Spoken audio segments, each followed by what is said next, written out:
Joaquin was known all over town as the master of houses. With over 40 years of experience as a builder, he wasn't just a man who laid bricks, he built dreams. The homes Joaquin created had soul. The walls seemed to smile, the rooms flowed in harmony, and even the neighbors felt happier next to one of his houses. It was as if each brick carried a piece of his dedication. He was a short man with gray hair, rough hands, and a quiet way about him.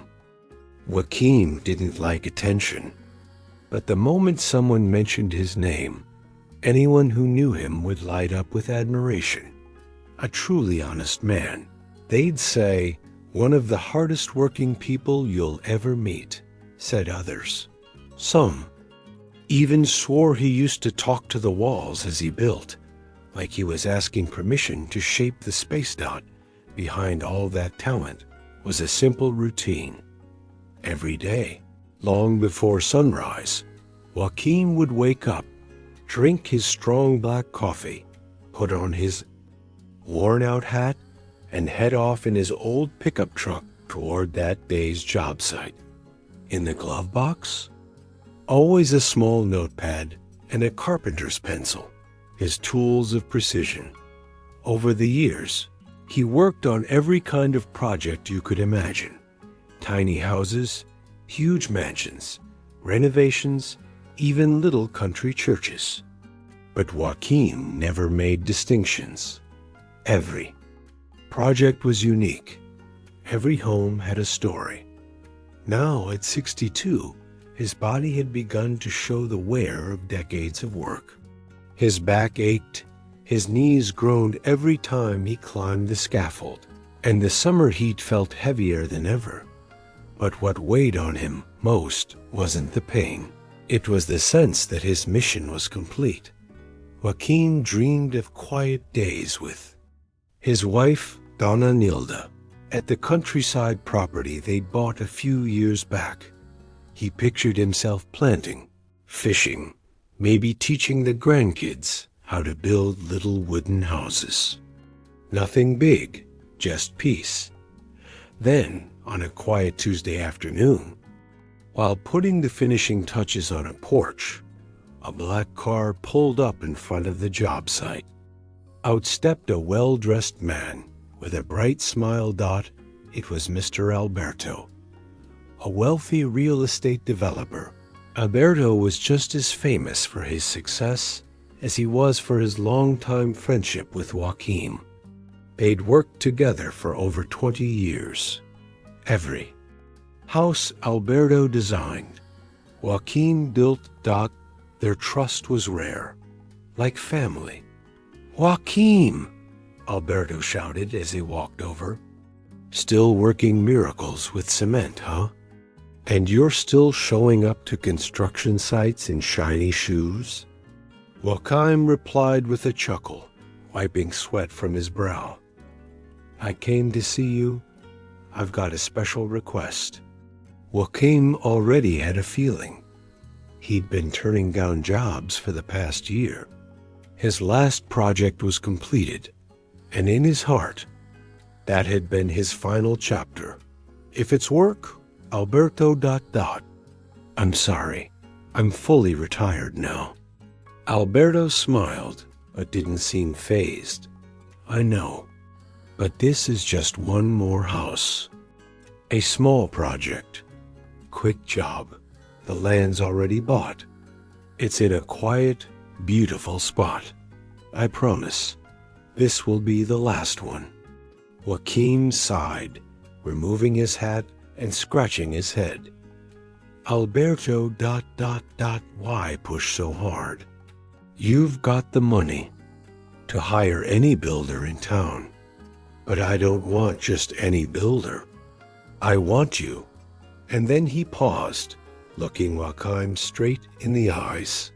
"This house is special to me." The silence between them lingered for a moment. Joaquin looked down at his hands. The thick skin, the old scars, the calluses, each mark told a story. His mind was saying no, but his heart wasn't so sure. "You'll think about it, all right?" "Of course, take your time," Alberto said, clearly hopeful. "Just let me know. And here, take the project file. It's in this folder. Look it over when you've got a minute."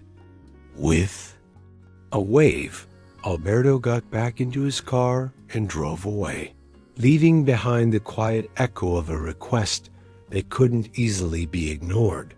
That night, Joaquin sat with Donna Nilda on their porch, the folder resting in his lap. She noticed the thoughtful look on his face. "Another job offer?" "Yeah, from Alberto. Says it's the last one." "And you thinking of doing it?" "I don't know. Part of me wants to close the chapter with honor, but another part wishes he understood that my time is over." She smiled gently and sighed. "Only you can decide. But remember what you always told me. Every house is a reflection of who we are. Maybe there's still something you need to discover." Joaquin looked up at the starry sky. A soft breeze brushed against his face, like time itself, calling him for one last mission. Only this time, something felt different. 2 days after receiving the project folder, Joaquin walked slowly across the porch of his home, deep in thought. The blueprint for the new house still sat folded on the little table in the living room. Ever since Alberto's visit, the request had been echoing in his mind like a nail driven into solid concrete. The decision should have been easy. Just say no, enjoy retirement, spend his days with his wife, the grandkids, the countryside, and peace. But something he couldn't explain kept him from letting it go. On Monday morning, Joaquin drove out to the plot marked on the project. He didn't know exactly why. Maybe to see it for himself. Maybe to find a reason to walk away.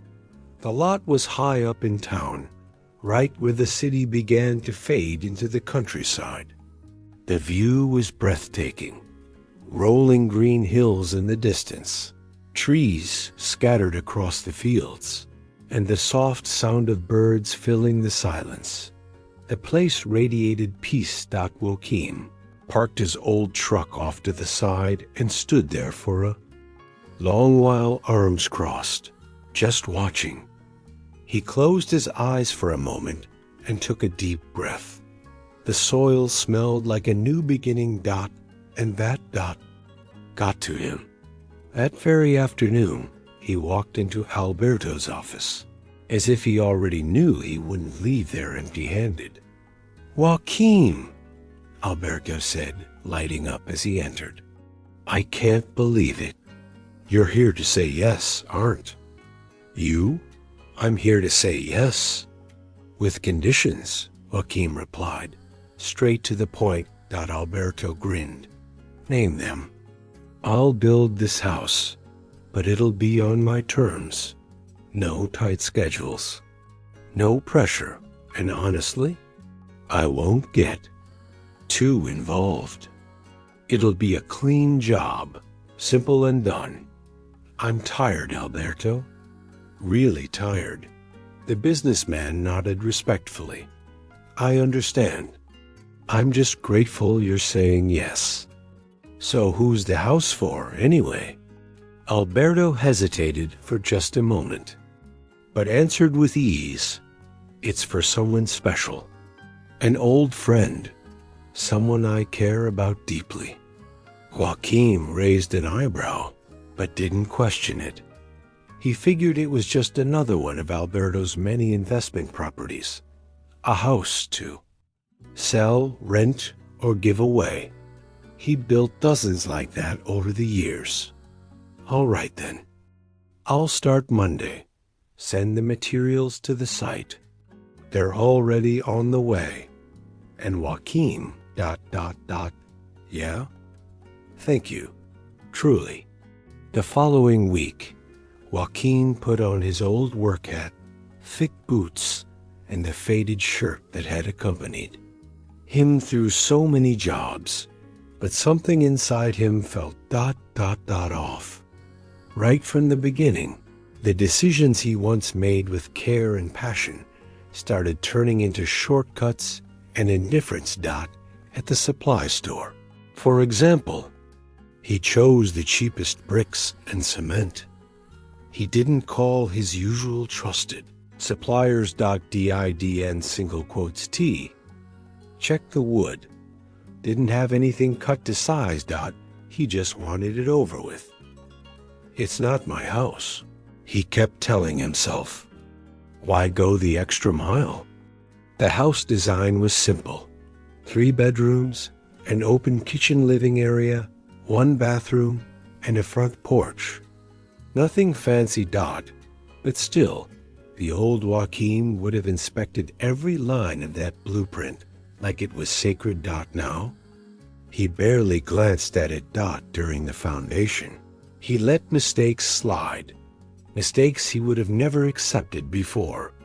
He stopped checking the levels, ignored misalignments, and let the crew work without constant oversight. Boss, shouldn't we reinforce this part of the base? It's a little off, Paulo, his helper, pointed out. Nah, leave it. It'll hold, Joaquin said, without even bending down to look. As the weeks passed, the house slowly started to take shape, but it had no soul. From the outside, everything seemed fine, but anyone who truly knew Joaquin could see the difference. Crooked windows, misaligned tiles, ill-fitted doors. Joaquin noticed them too. He didn't fix them. It's the last one.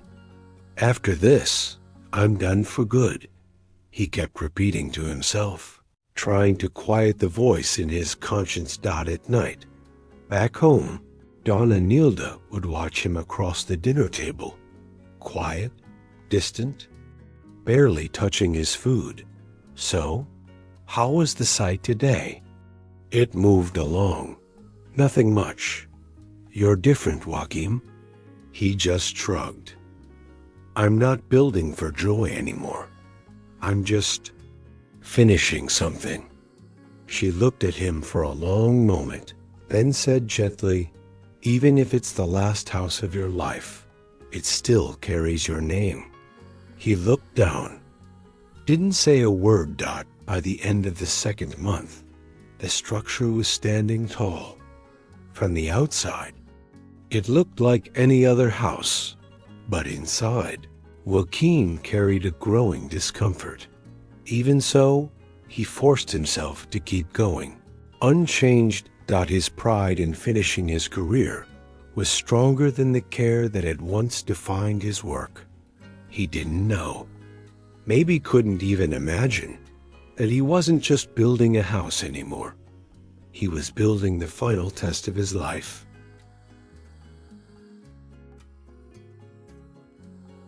The land was beautiful, almost too beautiful, surrounded by tall trees, with a breathtaking view of the valley and the soft sound of a stream in the distance. Joaquin could always tell when a place had the potential to become a real home, but for the first time in decades, he didn't feel that spark, the one that always lit up his heart at the start of a new project. Whenever he began a job, Joaquin had a ritual. He'd walk the land, imagine the walls standing tall, the windows open to the breeze, the sound of laughter echoing from the porch. He always said a house had to be seen with the heart before it was built with the hands. But this time, he didn't do any of that. He still woke up early, like always, put on his faded blue shirt, his worn hat, and headed to the construction site. But the light in his eyes dimmed before the first brick. was even laid. It was like something inside him had shut off. Right from the start, Joaquin made it clear this house would be different, but not in a good way. "Boss, do you want the double-layer ceramic bricks?" asked Paulo, one of his oldest crew members. "Nah, just get the regular ones. Cheaper, faster." "But you always said the others keep the house cooler." "So what? This one's fine too." Same thing when it came to cement. He went with a generic brand, poor quality, said it was all the same. Instead of laying a solid, carefully planned foundation, he cut corners. "No need to overdo it," he mumbled. His workers noticed the change in the very first week. "You doing okay, boss?" Paulo asked during lunch break. "Yeah, I just want to get this over with." "But you always said a job's timeline isn't about the clock. It's about craftsmanship. Enough with the talk, Paulo. Just do what I told you." Slowly, the house began to take shape. From the outside, it actually looked decent, even without his usual care. Joaquin still had enough skill and experience to build a solid structure. But inside, it told a different story. The walls had tiny imperfections. Corners didn't line up perfectly. The bathroom tiles, rushed and uneven, had flaws he would have never accepted on any other job. The plumbing was sloppy, and he didn't even test the wiring before calling it done. And the hardest part, the part he wouldn't even admit to himself, was that he knew exactly what he was doing. He knew he was giving less. He knew this house wouldn't carry his seal of excellence. But he kept telling himself, "It's not mine. Just another one. The guy's rich. He won't even live in it." There was an emptiness to the days. Before, he used to love chatting with curious neighbors, showing off little project details, sharing coffee with the future homeowners. Now, he avoided people. He just wanted to finish. At home, Donna Nilda could see the weight on her husband's shoulders. He came home exhausted, but not the kind of tired that came from a long day of work. This was deeper. A tired soul. "How's the build going?" she asked gently. "It's going," he said flatly. She didn't press him, but she knew. This wasn't the same Joaquin who used to spend hours sharpening his trowel just to make the plaster. Flawless. Not the man who argued with suppliers to get the best materials. Not the one who used to smile at a finished house like it was the birth of something beautiful. Without passion. The work dragged on. Weeks turned into months. And with the rush came the mistakes. The wooden roof beams weren't leveled properly. The water tank had a slow leak. The front walkway ended up slightly crooked. Nothing a regular person would notice right away. But Joaquin noticed, and it ate away at him. One day, Paulo brought up a concern. "Boss, we're missing some support beams under the kitchen overhang. Want me to take care of that?" Joaquin paused for a few seconds. "No need. It'll hold as is." "But you always said safety comes first. Joaquin stared at him, serious. But then, his expression softened. He looked down. "Just do as I said." Paulo nodded quietly. He didn't understand. To him, Joaquin was a living legend, a master craftsman who turned building into art. Watching him now was like seeing a painting made in anger. No soul. On the final day, the crew cleaned up the debris. added the last coats of paint, and packed up their tools. The house was done. Joaquin stood at a distance, hands in his pockets. The sun hit the fresh paint on the facade. The windows sparkled. It looked like a beautiful house on the outside. But he knew the truth. Every rushed detail, every cheap shortcut, every compromise buried beneath the paint. And that truth hurt more than any ache in his back. He felt empty. All his life, Joaquin had built with heart. He never allowed himself to give less than his best. But with this house, he had failed himself, and he still had no idea what it would end up costing him.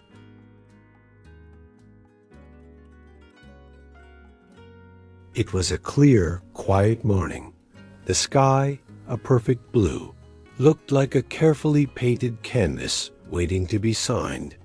Joaquin parked his old pickup truck in front of the newly finished house. He stepped out slowly, his face unreadable as he looked at the facade. The house was done, but he felt no pride. There was something strange about that day, a feeling, a restless knot in his chest. Maybe it was because this was officially his last delivery as a builder, a chapter closing, but unlike what he had imagined so many times. There was no joy, no peace, just the weight of what hadn't been built with love. Soon after, a black car pulled up to the gate. Out stepped Mr. Alberto, smiling as always, holding an envelope and a small box. "Joaquin, my friend," he said, walking up confidently, "the big day has arrived." "Big indeed," Joaquin replied, forcing a smile. Alberto stopped in front of the house, admiring it. His eyes moved slowly, taking in every detail: the fresh garden, the gleaming windows. "It's beautiful. You did it again, like always." Joaquin looked away, embarrassed. "I did the best I could." "Oh, don't be modest. I can spot your work miles away." "Yeah, but this time..." He hesitated, swallowing hard. I wasn't at my best." Alberto said nothing. He kept his gentle gaze and then held out the box to Joaquin. "What's this?" Joaquin asked. "A gift." He opened it slowly. Inside was a key. A simple key with a leather keychain embossed with the initials JM. Joaquin Martins. "The key to the house?" he asked, confused. "Yes, to your house." Time stood still. "What do you mean, Alberto?" "This house is yours, Joaquin. It always was, from the very beginning." The silence was instant, heavy, almost solid. Joaquin looked at the key in his hand, then at the house before him, then back at Alberto. The words didn't make sense. "You're joking?" "Never been more serious. This is my way of thanking you for all these years of loyalty, flawless work, honesty, and for building so many dreams with your own hands. I just wanted to give back. This house was meant for you all along. A gift from me and my family." The ground seemed to vanish beneath Joaquin's feet. He turned to the house, the very same house he'd built hastily, without care, using cheap materials, ignoring everything he'd always valued.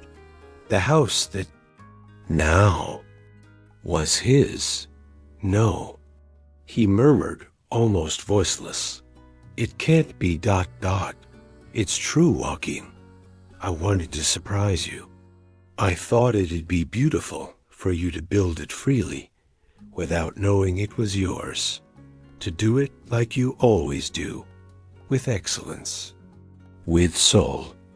Those words hit Joaquin's heart like hammer blows. His legs wobbled. He sat down on the porch step, taking a deep breath. Tears welled up without him realizing. Alberto ... failed you. I failed myself. I didn't build this house the way I should have. I built it like someone just wanting to finish. Used the worst materials. Did everything carelessly. This house isn't worthy. Not of you, and even less of me. But now it's yours, Alberto replied calmly. And maybe that's the greatest lesson of all. Joaquin lifted his eyes. They were red, and his voice trembled.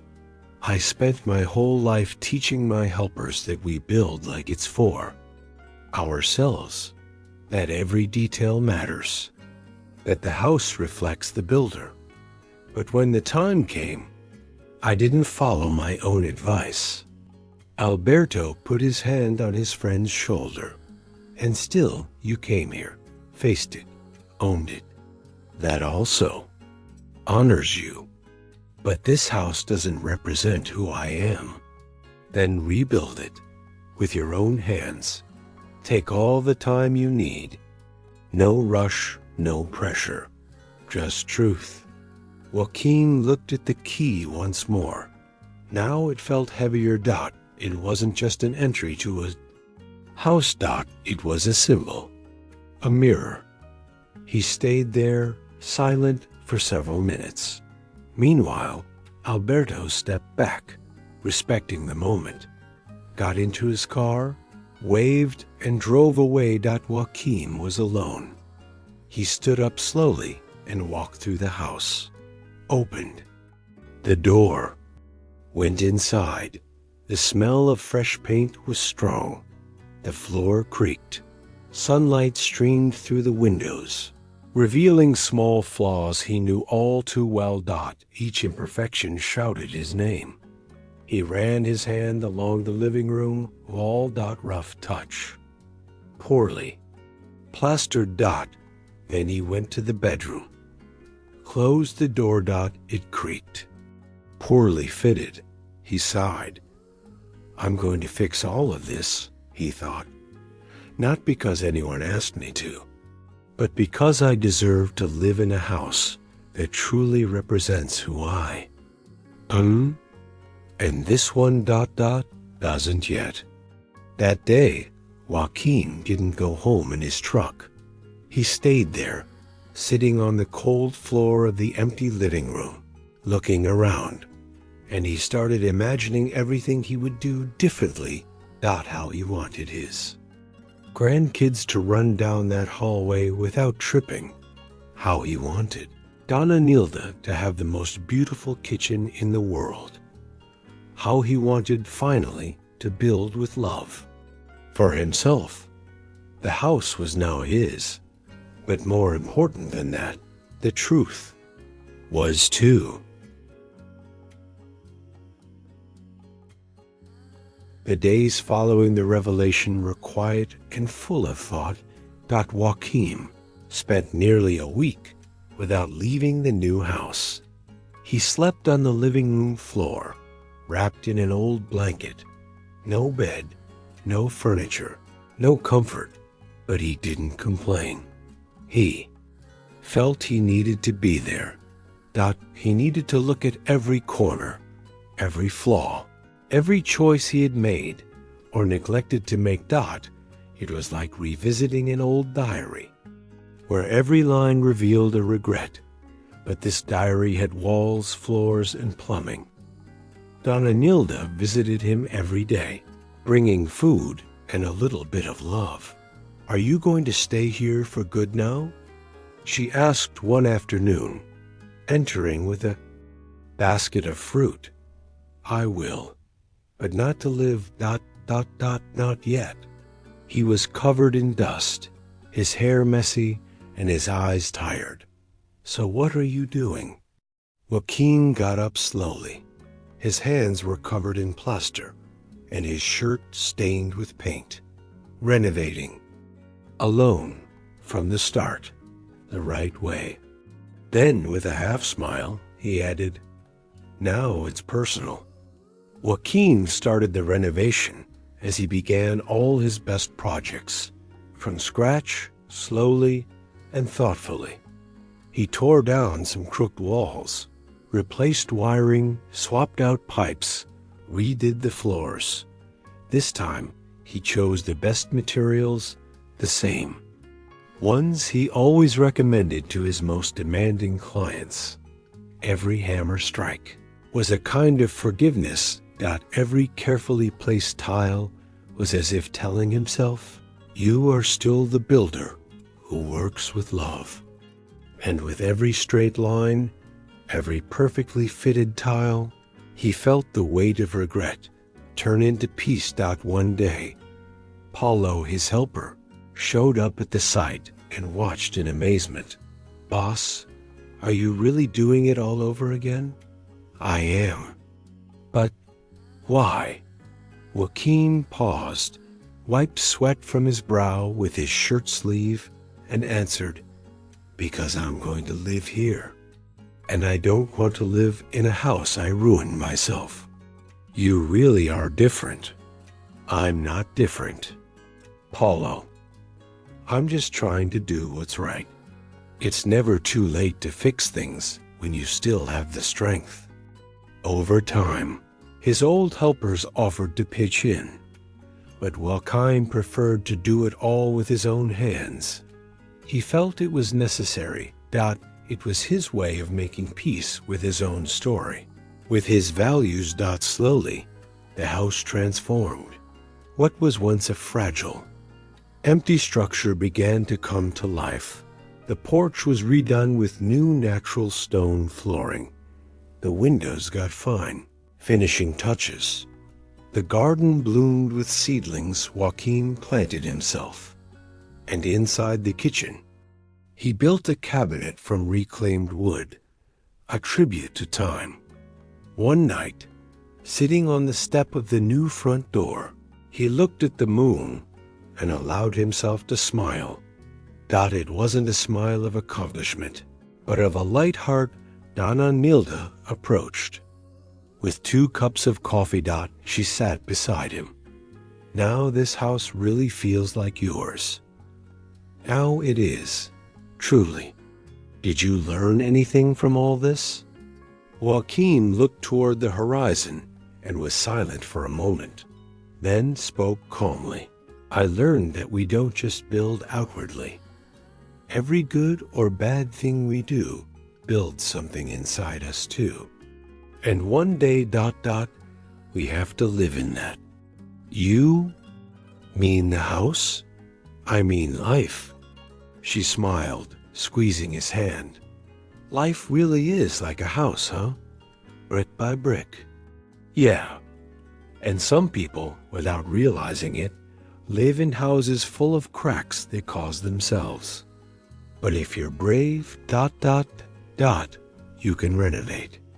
The new house was finished 3 months later. This time, no rush, no cutting corners. And with all the skills Joaquin had to offer, the whole town heard about it. Many stopped by to see the house. Some couldn't believe it was Joaquin who would live there. Others were moved by the story.